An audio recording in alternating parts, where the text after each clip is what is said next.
Inter Miami looked fantastic without Luis Suarez, but somebody at this desk thought that Luis Suarez should start for Inter Miami. They looked a little bit better without Luis Suarez. So I have to ask the question, should Inter Miami consider benching their star player for the rest of the MLS Cup playoffs? I'm going to say you're not wrong. They did look better, but when you have a guy like Luis Suarez, you can't leave him on the bench. You got to start him. Bench him now. Bench him yesterday. Bench him tomorrow. Well, apparently AI has come a long way. This is rude of you to try to suggest that I, in any way, shape, or form. I still think it's difficult for me to say, and you saw the clip. I said, you're probably right, but it's hard for me to say, Luis Suarez, you sit on the bench. It seems to be a lot easier for Mascherano to say that. Look, the team looks great. I forget his name now, the 19-year-old. Matteo Civetti. Civetti, the one thing that I noticed in this game, which I hadn't really noticed in the past, is how much confidence Messi has in him. And maybe that's what's, sometimes you play to that level, right? When there's somebody that big, like as comics, we were all at one point the new comic on the lineup with a bunch of killers, and you also have a good set. And everyone's like, hey, great job. And you're like, I'm basically the same as them. Yeah. We've all had those moments. That feels like what we're seeing now, especially in the playoffs. So the fact that it's a 19-year-old in Civetti and that he's playing really well makes me feel like this is like we're seeing him flourish in this moment. It's still really hard for me as someone who just remembers Luis Suarez at his peak to look at him and go, "Now we don't need you today." In an elimination game, you're putting your balls on the table. If you're Mascherano, it's a lot of guts to be able to say we're going to go into this without Luis Suarez, because if it doesn't work, that's what's going to be. You're going to be blamed. It's so strange to me. You're saying it's like hard for you to do that. So Inter Miami without Luis Suarez across these two matches, 8 goals scored, 0 goals conceded, which is like, is he a center back? Yeah. Why?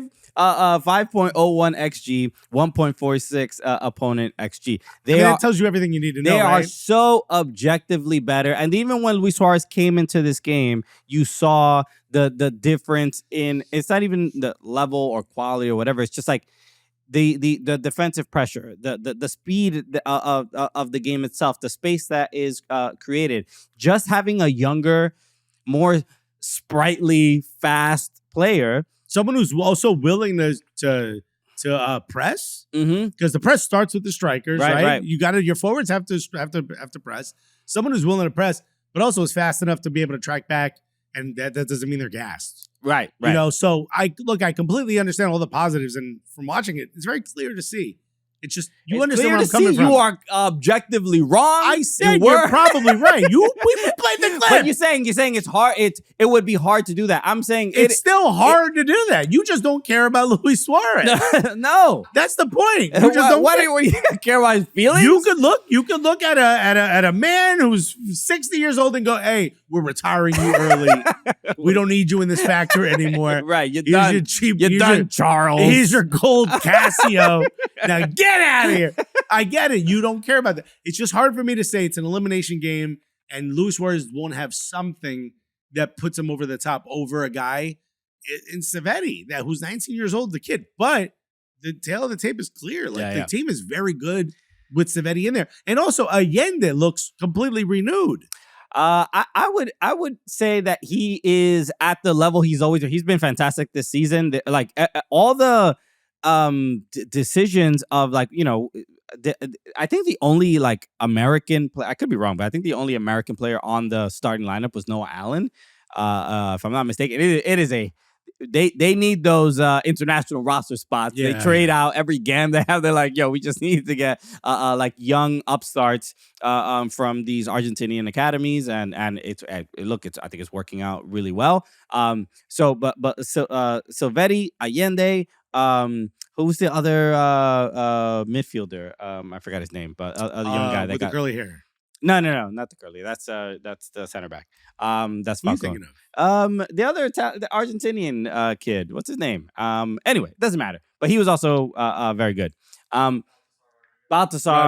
Rodriguez. Another, just like the lineups throughout the season have changed kind of dramatically for Inter Miami. Fafa Pico can't even get on the team. He's on the bench, and You would think and he's had incredible moments. He I scored. thought about that with Allende's second goal where he kind of clears the back line Mhm. and is so fast for such a tall guy. Right. I'm like, I was Fafa's.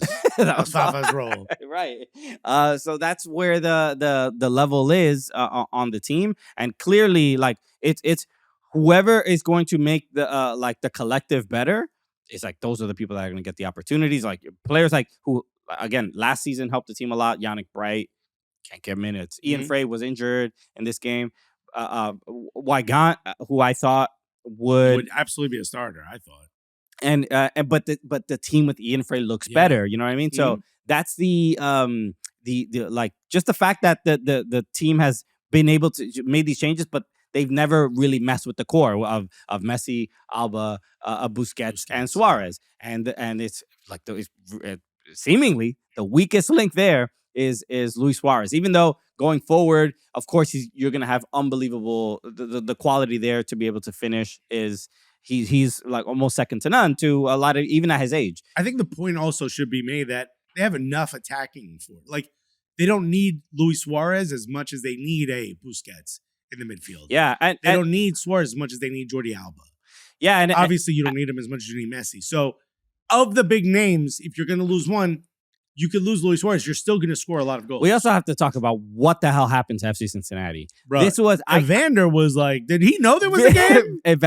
That's easily the worst game I've ever seen Evander play. Shocked. This was the MVP caliber player for 2-3 seasons in a row. Yeah, I don't know if it was the moment's too big, because in the pregame, in the game conference, he was just we know everything about them. Wow. He's Messi. Never heard of him. Not even. We know these guys. Maybe I seen him in I've been playing FIFA. Yeah, te conozco. And Miles Robinson, I saw him talking about saying if we have our best game, that we're not, nobody could beat us. And it's oh, you didn't have your best game. I mean, when is that coming? There was actually a moment where Messi misses a low angle shot just wide. Mm-hmm. And Miles Robinson kind of pats him on the back. On a "you'll get him next time" joint. Miles, you don't want him to get it next time. Miles, what are you doing? A little pat on the head. Yeah, look, cute. I grew up without a father, but I've seen enough TV that when dad comes home angry, you leave him alone. You know, dude. Look, Inter Miami. I was worried about their defending throughout the playoffs, and I didn't even pick them to make it to the final.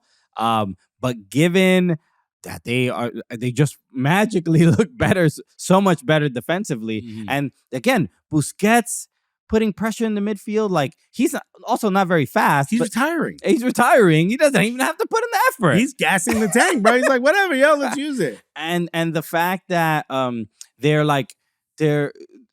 you expect Inter Miami to control possession, but you definitely the last 3 months of the season, they were getting burned defensively. They were on counters. It was a constant issue, and they're just not having that problem. Maybe that is just they're starting to defend a little bit earlier. Matt Doyle says, the line of confrontation. They've moved it up a little bit where they can actually put a little bit of pressure in their offensive half on the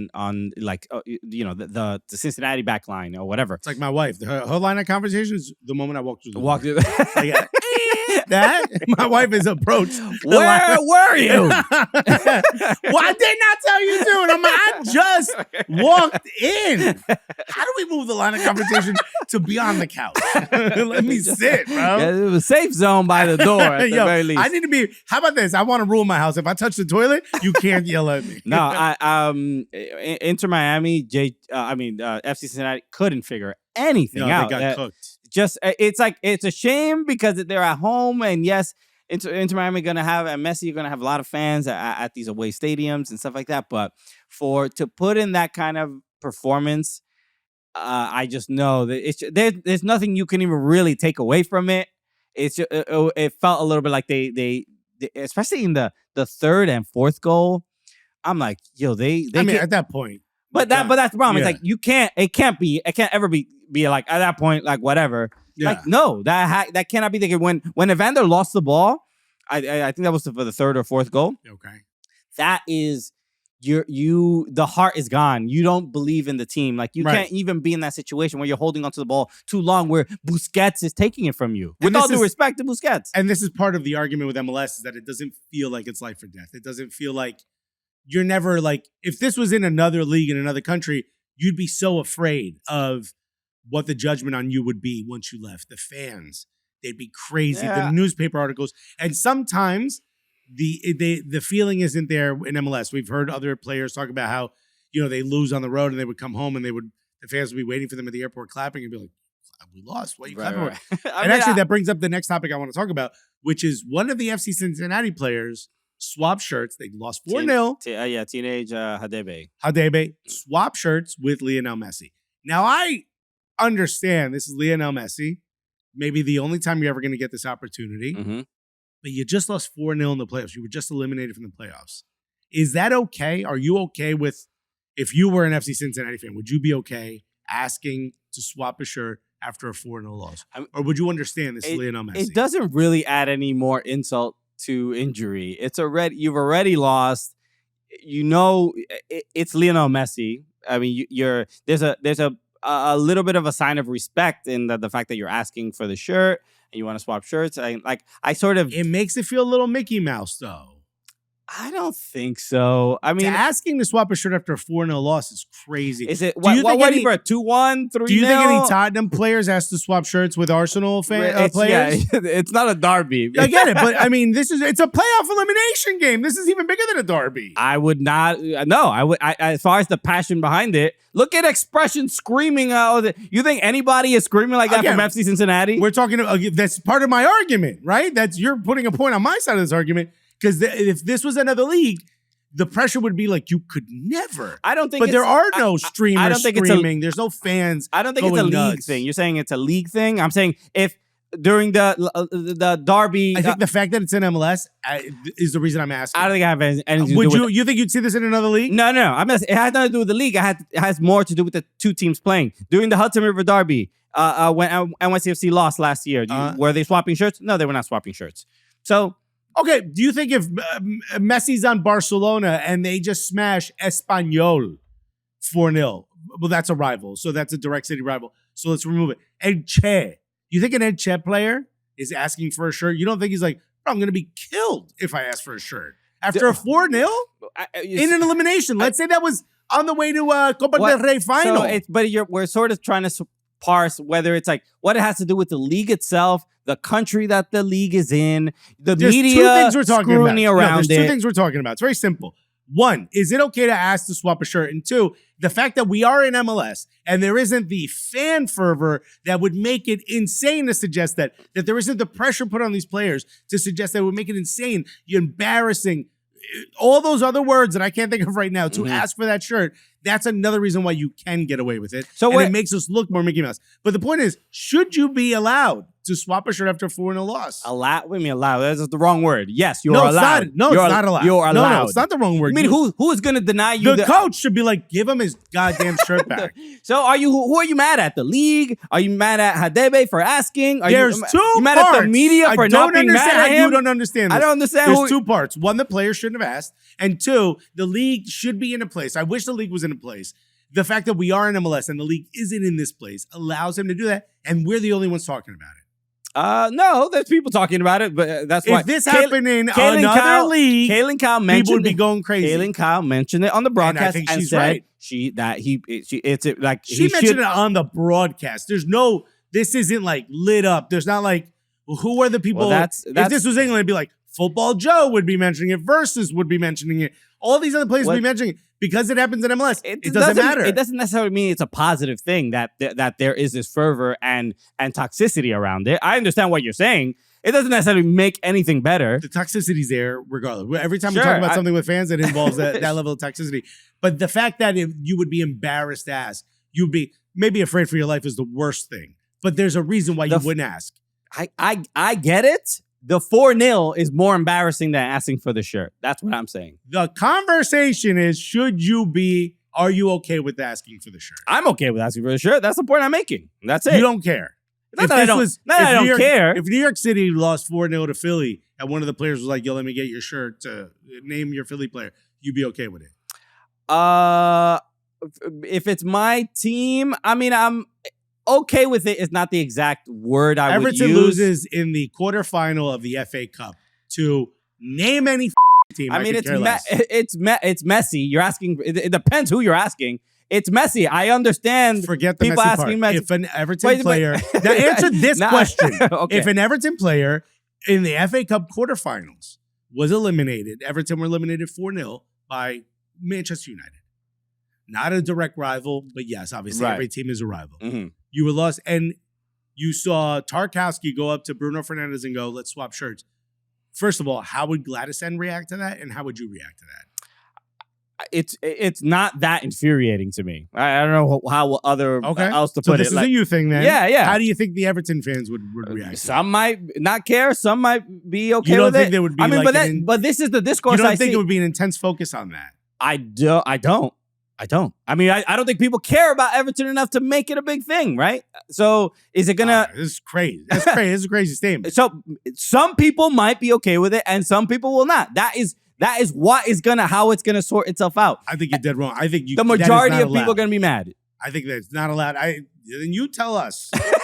You know, I don't know. I mean, context is important. It's Lionel Messi. The fact that it's Lionel Messi is the only reason we're having this conversation, because otherwise, this is absolutely wrong. I can see players being removed from teams for doing this kind of thing.